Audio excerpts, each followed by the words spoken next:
tu as cité les mutations MC4R et le fait que dans le travail de Bonnefond, on ne retrouvait pas la même chose. En fait, c'est un travail assez différent. Bon, d'une part, effectivement, ils ont fait des questionnaires qui évaluent le BED, etc. Mais il y a un des problèmes dans ce travail, c'est qu'ils ne regardent pas du tout en fonction de la fonctionnalité des mutations. MC4R, j'entends. Donc en fait, on a repris avec l'équipe de Sadaf Farouki plus de 300 mutations MC4 en fonction des anomalies fonctionnelles et dont les anomalies, il y a une grande hétérogénéité de conséquences fonctionnelles sur MC4R.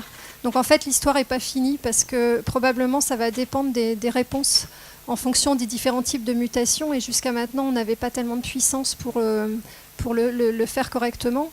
Et en fait, dans le travail qu'on avait fait, il me semble avec Sébastien, si je ne m'abuse, on avait amorcé ça un tout petit peu, où on avait séparé les polymorphismes des mutations fonctionnelles. Et effectivement, on ne voyait pas de différence d'outcome, enfin d'évolution des patients après la chirurgie bariatrique. Donc en fait, ça reste une affaire à suivre. C'était pas une question, c'était un commentaire. Absolument. Moi, j'en étais resté avec vos travaux. Et puis j'ai découvert celui-là, c'est comme Diabète Care 2016. Hein, ça vient de sortir. Bon, ce qui est intéressant, c'est que c'est corrélé avec le destin chirurgical des patients. Hein, bon. Je suis pédiatre et j'ai une question. Je suis très interpellée par la fréquence des événements de vie, et notamment abus sexuels, ce qui se passe quand même très souvent quand même dans l'enfance. Et donc je voulais savoir dans votre travaux sur la fréquence des binges, si vous avez des éléments quand même sur l'histoire de l'obésité. C'est-à-dire, est-ce que c'était des personnes adultes qui étaient déjà obèses enfants ou bien leur obésité s'est révélée à l'âge adulte? Ça me semble important dans l'histoire de vie aussi.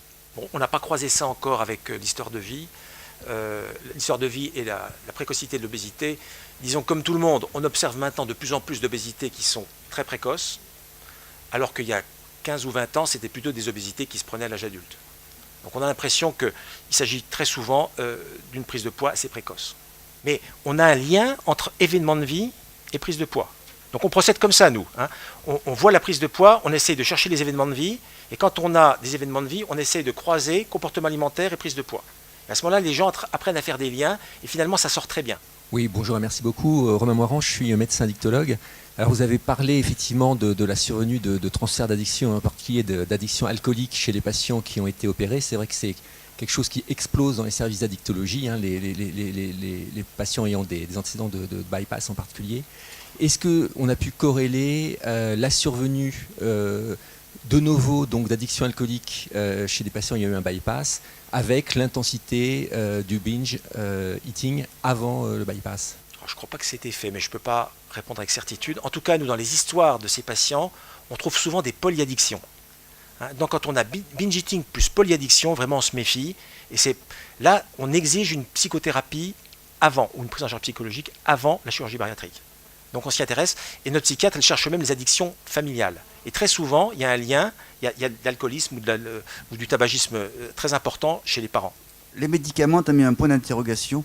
Qu'est-ce que tu fais? Qu'est-ce qu'on connaît dans ce domaine aujourd'hui? Qu'est-ce que tu fais, toi, vis-à-vis de ça? J'ai essayé 2-3 fois le topiramate parce qu'il y a quelques études là-dessus. Je ne suis pas totalement convaincu. C'est hors AMM, c'est des gens qui ne vont pas bien. C'est délicat. Pour ma psychiatre, ça ne marche jamais dans les addictions. Le baclofène, il est en cours d'études à Paris, je crois, à la Pitié, chez les psychiatres. Je crois qu'on demande vraiment d'études qui soient vraiment centrées sur un phénotype de binge eating bien caractérisé. Les médicaments de l'obésité, on avait essayé de montrer que la sibutramine jouait un petit peu. On avait le rimonabant qui jouait un petit peu aussi. C'était pas merveilleux quand même. Ça diminue ces médicaments de l'obésité.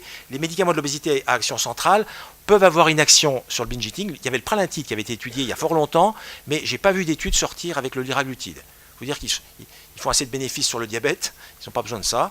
Hein. Mais c'est dommage. J'ai déjà essayé avec le liraglutide en poussant un peu les indications, notamment chez les diabétiques, je n'ai pas l'impression que ça joue.